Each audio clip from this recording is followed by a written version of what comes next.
गुरु जी की बहुत बहुत बहुत प्यारी संगत को प्रणाम। अभी एक लेटेस्ट सत्संग मुझे शेयर करना है, शुक्राना करना है गुरु जी का, बहुत शुक्राना। डे बिफोर मेरा बेटा जो है वो दिल्ली टू देहरादून जा रहा था अपने फ्रेंड के यहाँ, उसके सिस्टर की वेडिंग अटेंड करने, और रास्ते में वो बहुत बार बचा, बहुत मेजर एक्सीडेंट से। उसके लिए गुरु जी का बहुत शुक्राना, क्योंकि गुरु जी को जब हम सरेंडर करते हैं, surrender is a small word, मगर ये एक टाइम टेकिंग प्रोसेस होता है, जिसमें एक लंबा प्रोसेस होता है, जिसमें हम धीरे धीरे करके ही वो हो पाता है। और बहुत शुक्राना है गुरु जी का, मेरे मालिक का, कि उन्होंने मेरे बच्चों को भी अपनी पनाह में लिया है, क्योंकि हम हमेशा अपने बच्चों के लिए प्रार्थना करते हैं कि वो भी आपके चरणों से जुड़े। और दिन में ही मुझे ख्याल आ रहा था, क्योंकि एक माँ का बच्चे से कनेक्शन होता है, मुझे ये याद आ रहा था, क्योंकि हम भी ट्रैवल कर रहे थे और आए थे कहीं से, तो मुझे ये ख्याल आ रहा था कि मैंने बात नहीं करी इधर बच्चों से। मैं मतलब वैसी माँ हूँ कि मैं पूरे टाइम डिस्टर्ब नहीं करती हूँ बच्चों को, बच्चे बड़े हो गए। फिर उसने अपने फादर को फोन किया, पापा को बताया कि एक्सीडेंट होने वाला था और बहुत बच गए। फिर नेक्स्ट डे मैंने उसको फोन किया, जब मुझे मेरे हस्बैंड ने बताया, तो फिर मैं उसको फोन किया तो कहने लगा कि 2 बाइक जा रही थी आगे, और एक बाइक दूसरी से टकराई, एक पे 2 लोग थे और एक पे एक बंदा था, और वो तीनों उछल के गिरे, और हमारी कार जो थी वो उसके पीछे थी, और ड्राइवर ने जब बचाने की कोशिश करी कि हमारे से उन लोगों का एक्सीडेंट ना हो, तो वो गाड़ी का टायर फट गया, लेकिन उन लोगों को कोई नुकसान नहीं हुआ। तो बहुत शुक्राना गुरु जी का। मेरे घर में से रेनोवेशन चल रहा है, तो सत्संग हो नहीं पा रहा है। गुरु जी चाह रहे हैं कि पूरा हो जाए, तब चाहे वो करवाए, क्योंकि अंदर से बहुत इच्छा है कि गुरु जी प्लीज आप सत्संग करवाइए। लेकिन अब मुझे लगता है कि नहीं, कैसा भी है घर, मुझे सत्संग करना है, मुझे शुक्राना करना है गुरु जी का। और आज ही गुरु जी ने यहाँ सत्संग में बुलाया, मेरे पास पहले से इनवाइट नहीं था, किसी ने मुझे भेजा। मैं सोचा नहीं, मुझे जाके गुरु जी से कहना है, मुझे शुक्रिया अदा करना है। तो संगत जी, जितने भी लोग यहाँ बैठे हैं, अभी आंटी बिल्कुल ठीक कह रही थी कि गुरु जी के दरबार में कोई अपनी मर्जी से नहीं आता, वो हमको खुद बुलाते हैं, तभी हम जा पाते हैं। और गुरु जी भी हमको बहुत टेस्ट करते हैं, परखते हैं। गुरु जी कहते थे कि तुम घड़ा खरीदते हो तो ठोक बजा के देखते हो, और तुम मेरी संगत बनने लायक हो या नहीं, या मैं भी तुम्हें परखता हूँ, मैं भी तुम्हें देखता हूँ और तुम्हारे टेस्ट लेता हूँ।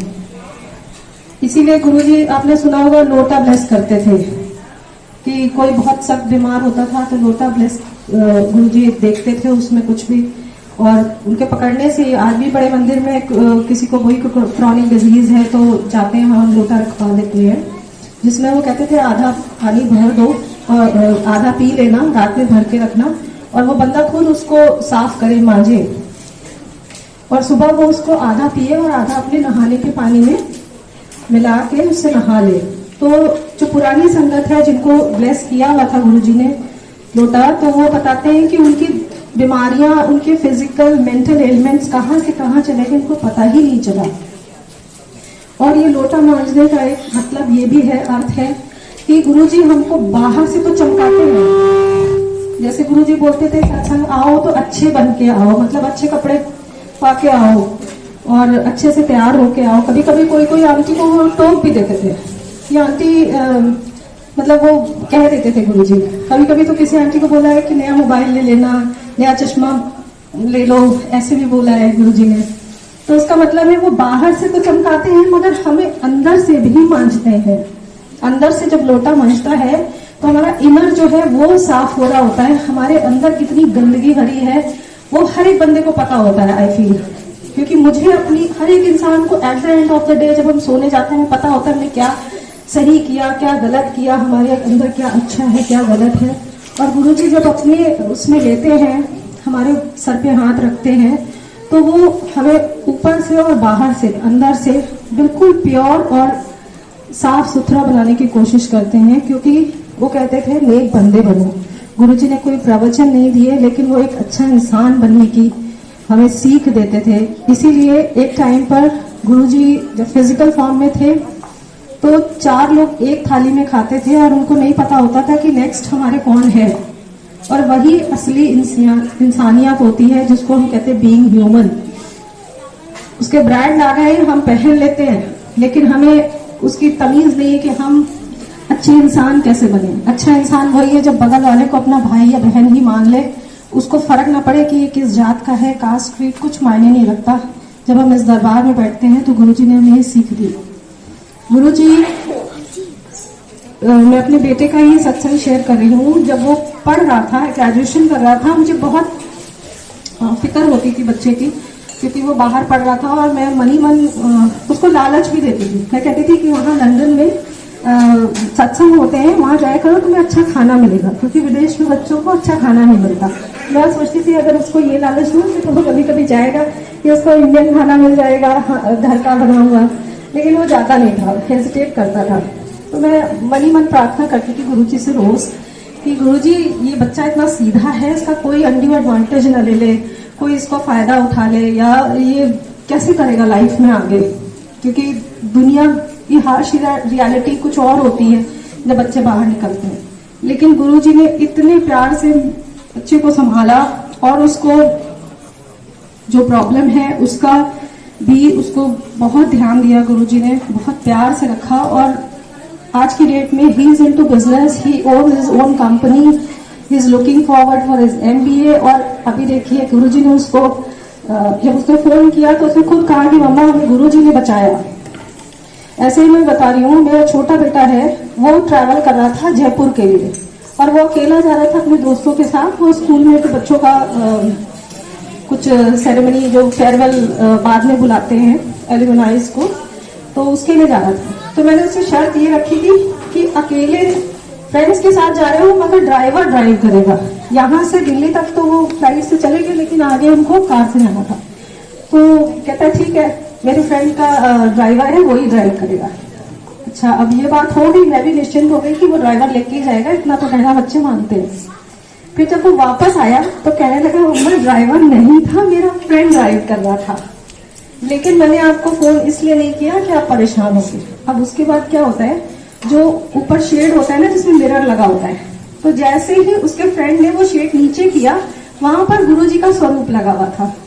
तो कहता है कि मॉम मैंने आपको इसलिए नहीं फोन किया कि मैंने जैसे ही देखा कि सामने गुरुजी का स्वरूप लगा है तो मैं समझ गया कि अब कुछ नहीं होगा गड़बड़, गुरुजी मेरे साथ है।